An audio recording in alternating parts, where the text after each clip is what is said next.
I think first thing to say is this is a pretty exciting day for us. There was a lot of time, energy, effort that was put into the research that led us to this conclusion that this was what was best for our ballpark and our team.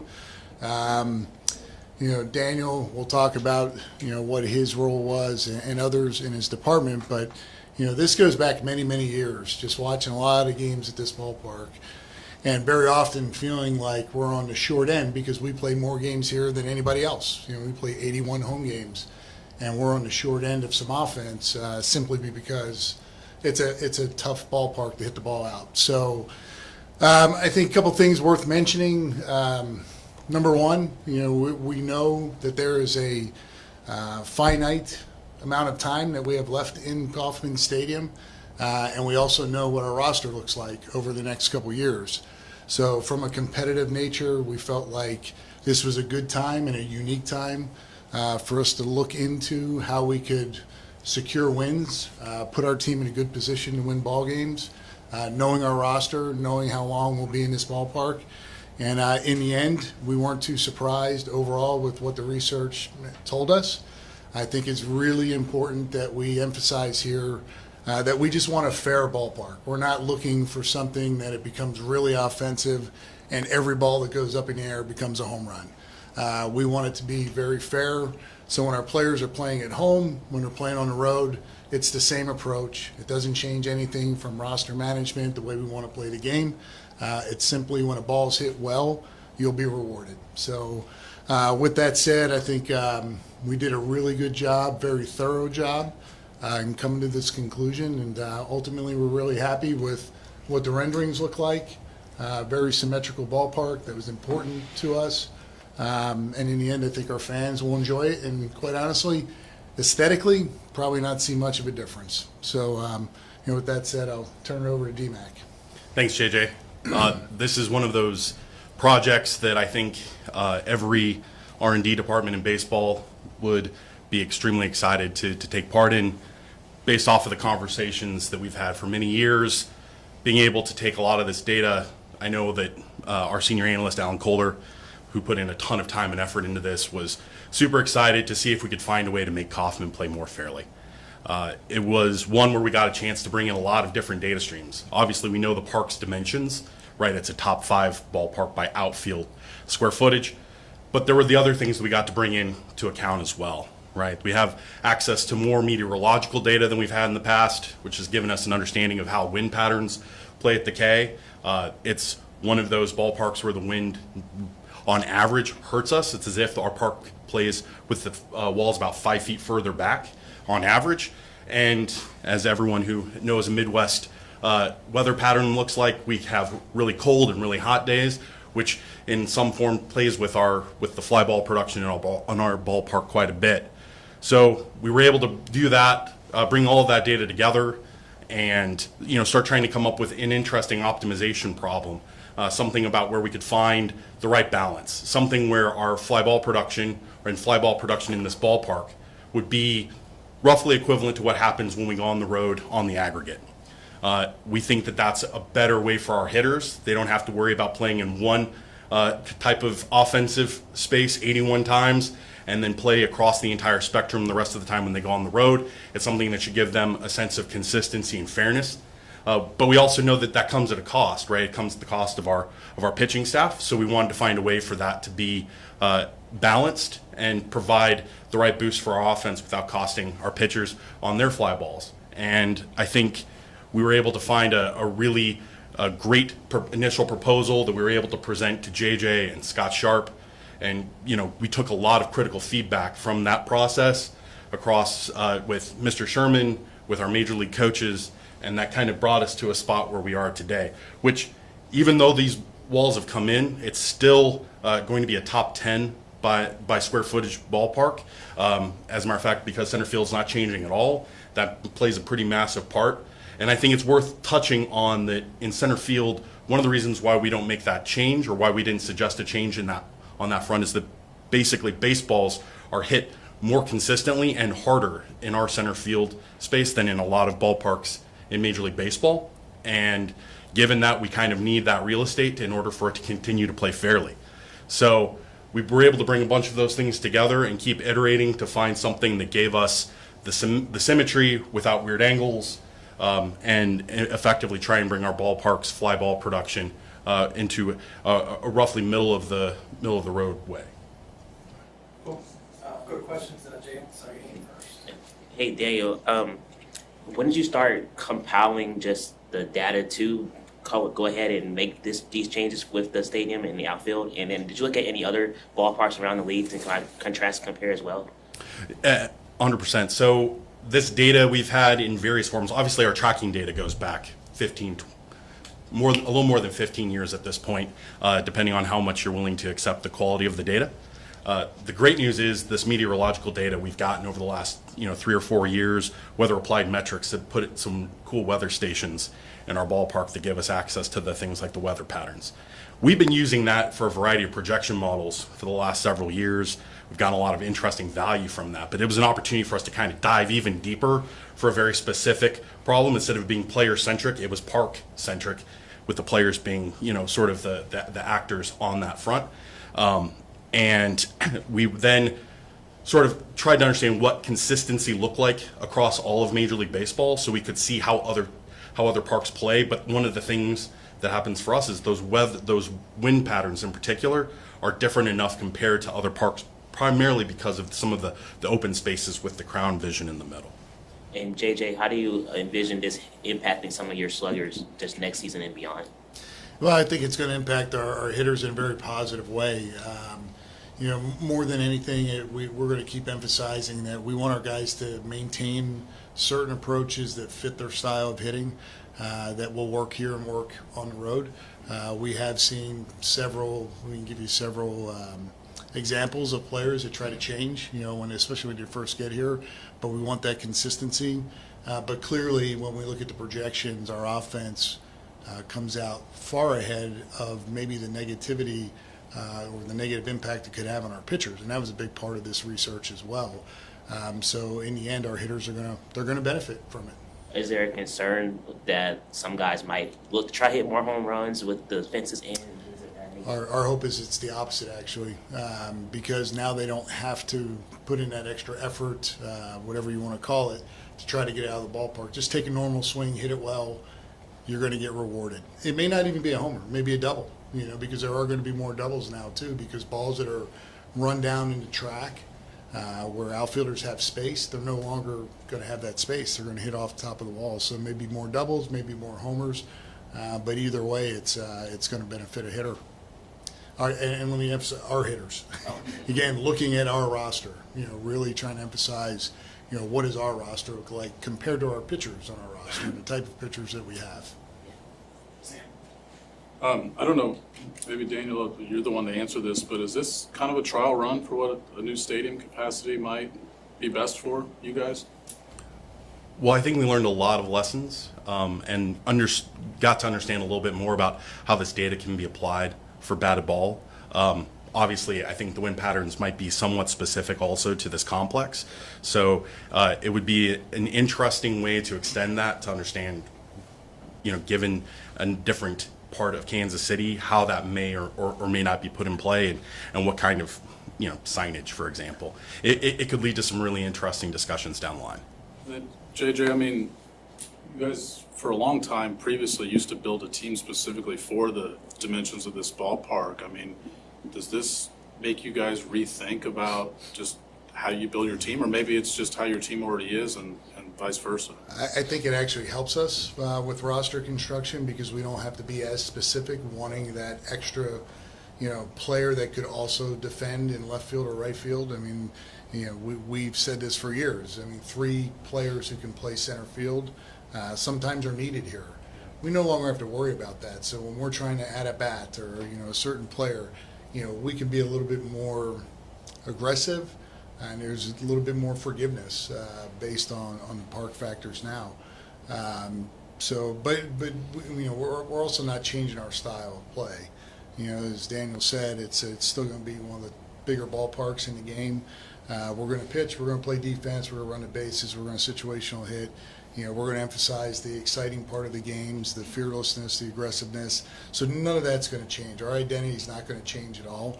Our hope is that we will see a more positive outcome in our results based on a minor change in the ballpark.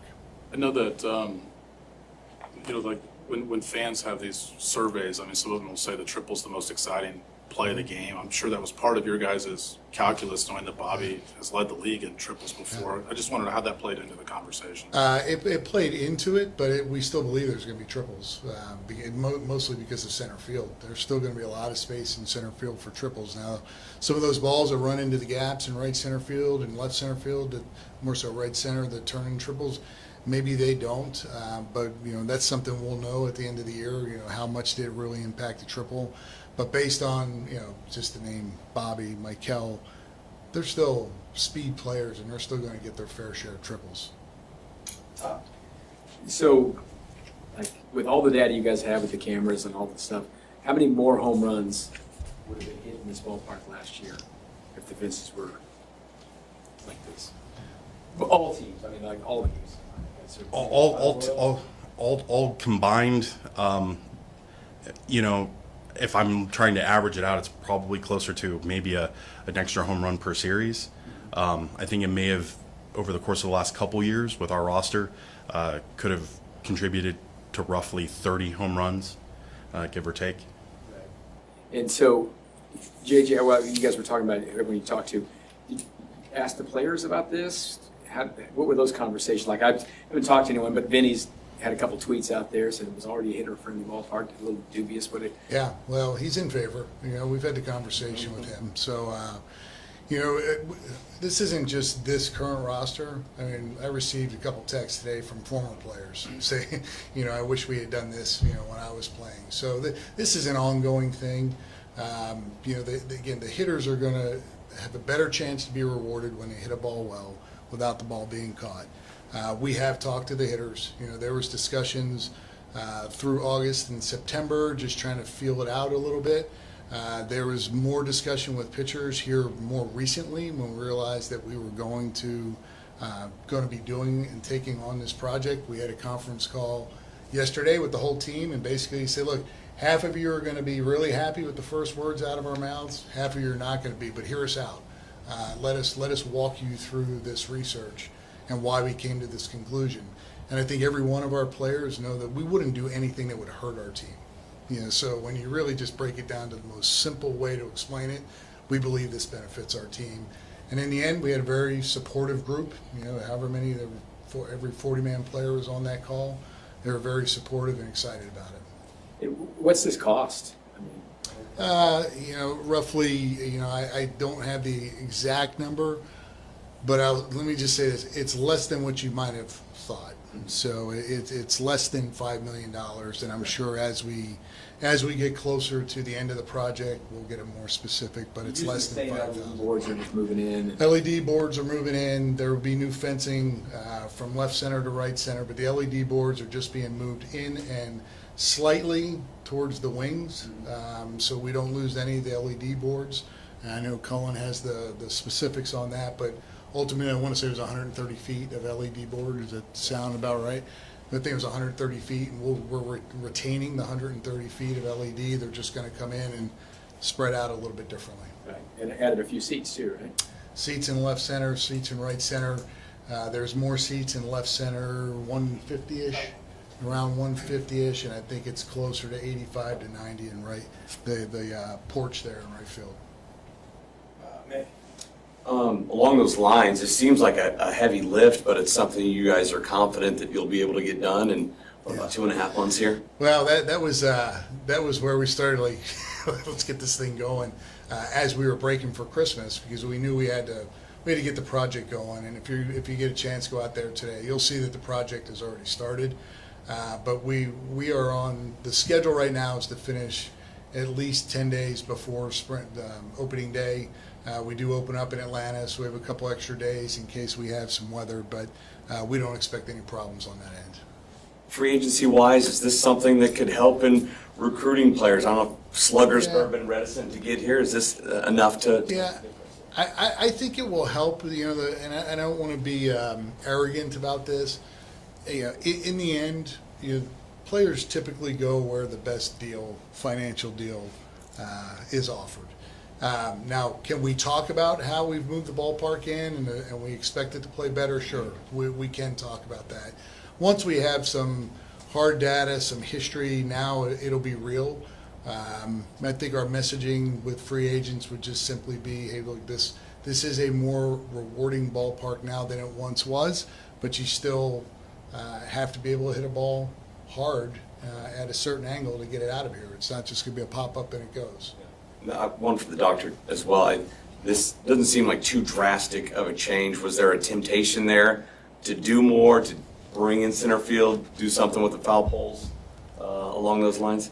I think that's what made the project kind of exciting was we sort of, when you do an optimization problem, you kind of know the point at which you cross and you're like, they're starting to get diminishing returns, things are going in the wrong direction.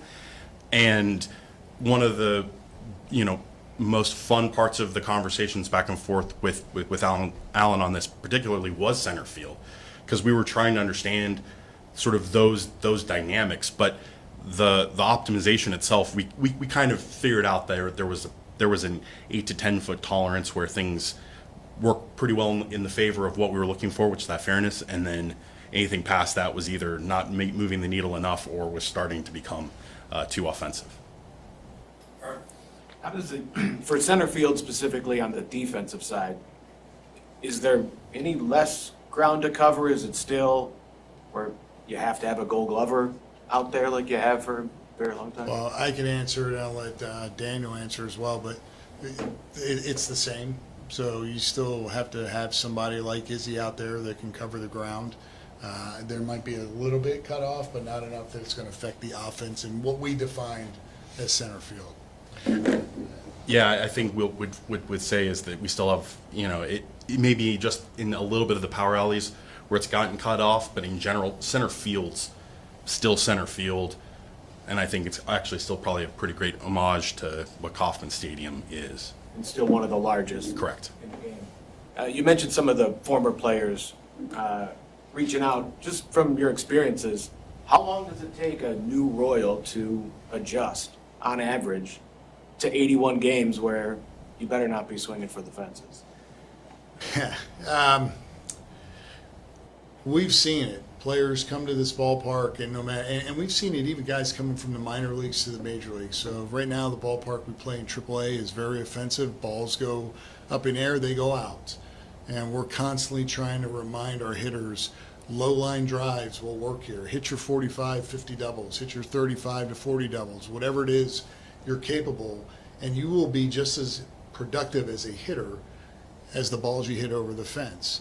It's proven to be very challenging. And how long does it take? I think it just varies from guy to guy. The guys that have had the most success in this ballpark are the ones that didn't get out of their swings, that just took their doubles. We had a year we had three outfielders with 40 doubles. They didn't change their swings. It played very well. This can be a really good ballpark to hit if you stay within yourself. But we have a long history of different rosters and different players, and understand a little bit more of the psychology of what goes into hitting and how it affects our hitters. And it seems to be like there's a little bit too much of a negative effect when somebody comes here for the first time, whether it's via trade or up from the minor leagues. I got two quick ones for JJ. It sounds like you guys have kind of had a lot of years of research and discussion about potentially moving these fences in. I'm just wondering, was there like a singular moment where you guys are like, okay, we have to move these in? You know what? Somebody else asked me that during the course of the last week. Internal people that knew what was going on. Yeah, the one that first came to mind. I'm not saying it's the best example because there's several examples. But the ball Hosmer hit in the wild card game that the two outfielders for the A's collided. That's a homer. That's a homer. That's not a triple. That's a homer now. So that was the first one I thought about, and I know there were several others along the way that we sit there and watch our games, and we're like, that ball's gone, and it's not. It's an out. Not only is it not gone, it's an out, and that can be very frustrating. So. That's the one that, to answer your question, that's the one that comes to mind when I was first asked that last week. And then I've heard both of you guys use the word fairness a lot of times today. Did you guys kind of feel that the old dimensions of Kauffman played unfairly? Well, I think what it does is it creates just a very, we sit on, the classic dimensions of Kauffman sit on the far part of the spectrum for offense. And so you'll see park factors that tell you that doubles and triples are high. That's true. It's large. So balls are more likely to land. You're going to see those park factors go up. We wanted something that was going to probably have a little bit more balance all the way across, because we think that serves our players and our and whatever future roster construction we have the best, so we aren't thinking about one of those specific batted ball outcomes more than anything else. I see. JJ, you mentioned a couple times, or both of you guys have mentioned this favors your hitters more than it did opposing hitters. Just wonder if you could explain why that's the case. If I said that, I misspoke. Well, I mean that these changes would have led to more home runs for you guys than it would have led to the other better change. Based on our starting pitching, our current starting pitching, our roster, the type of pitchers, the type of contact they give up. When we looked at, and Daniel can reference this if he likes, when we looked at similar ballparks with our current pitching staff, the results were still very good in what would be similar to the new Kauffman dimensions. So based on our pitching, and that's going back to what I mentioned earlier, the uniqueness of the timing of having 5 years left. We have a good idea what our rotation is going to look like. Not everybody, but we have a good idea. We can do some projections over a couple of years, knowing the type of pitchers we have, and knowing that there's an expiration date on Kauffman Stadium where we may rethink this, a couple of years from now. We want the bigger ballpark, or we want a smaller, whatever it may be. But what I was trying to reference there is the group that we have right now in a small window where this stadium is still going to be in existence. We had a chance to capitalize. You touched on what my next question was going to be, which is just the roster changes for whatever reason. Could you foresee going back? Going back Your to roster, if that no longer is the case, if it no longer favors you guys because of your current roster construction, could you see moving them back? going back to a bigger ballpark Yeah. within the time frame of this stadium being open. Yeah. No, this will be our ballpark for the next 5 years. Again, that's where the specificity. I can never say that word. And the details that we were trying to figure out in playing with this ballpark. I can tell you, I personally, along with others in baseball operations, enjoyed every time Daniel and Alan came back, because with every small change, there was a different outcome. So just playing with this to the point where we were going to be comfortable, so we weren't second guessing or wanting to pull the fences in. This is still going to be a very fair ballpark. It's not going to be pop-ups that go up and go out. You're going to have to hit them to get them out. So that's why we're very confident that we won't need to make any further changes. You guys rated, I think, negatively in both corner outfield position, specifically one of them. Does that factor in at all that you guys didn't cover as much ground in the corner outfield spots last year? Well, I think if you looked at how we constructed our roster, it was a little bit different. We had guys playing in the corner outfield. We got away from, and this speaks to the supply and demand, the difficulty of putting rosters together. We got away from something that we always tried to stay with: good defense in the corners. We tried to sacrifice a little bit of defense for offense. It didn't work out. We got beat defensively. This should help our defense a little bit. I'm not saying that we think we're going to have 3 Gold Glovers right now. We still have to have somebody who can go out there and catch fly balls.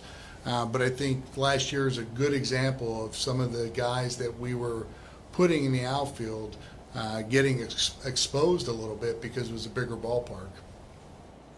Just one more if I could, but you guys have wanted to have more power in your lineup. I assume that, I feel like I'm asking the obvious, but just assume that this is not any sort of replacement for the desires of the way you want to build your... No. This is just watching a lot of games here and, understand the competitive nature of our team, getting feedback from players, coaches, over many years, what's best for our team and what's best, in this moment right now. Ultimately, we thought this would lead to better outcomes. 2 questions, JJ. It's just the nostalgia, the allure of having the biggest ballpark in Major League Baseball, and just kind of players coming in and having an advantage. Was there kind of like a part of that discussion where you're going to be losing that?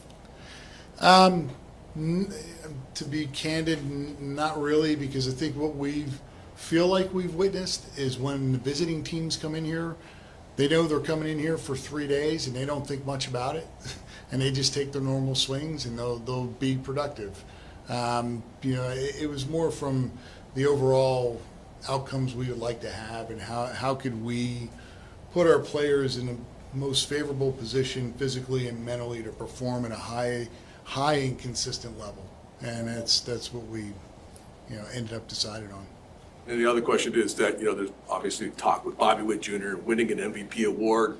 I know in all the data that you guys kind of looked through, did you look at specifically at what Bobby can do in a ballpark like this? What I'll say, and if Daniel wants to comment, he was one of the players that was probably most negatively impacted by our ballpark when it comes to run production, fly ball run production. So we have reason to believe his production will go up. Is that fair? Yeah, I think we probably are going to help some of the opposite field power that he possesses. I think we'll probably improve with these changes. Just one more, the height, right, is going to drop from roughly 10 to 8.5 feet. Yeah. It would seem like that would help offense, but does it also help defense more? What is that piece? Maybe do. Go ahead. We, as you bring the fences down, there's a little bit of, as if you're bringing the fences in just a little bit too, for very specific types of batted ball arcs.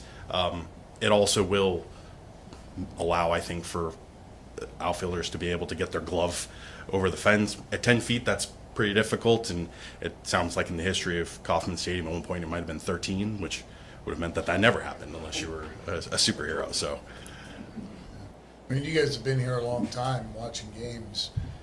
Try to think of how many robbed home runs you've seen over your time here. It's not many. I'm sure there's been some, but now we have an opportunity to see that, which is part of the excitement of this. Our fans, it's an exciting play to see when home runs are robbed.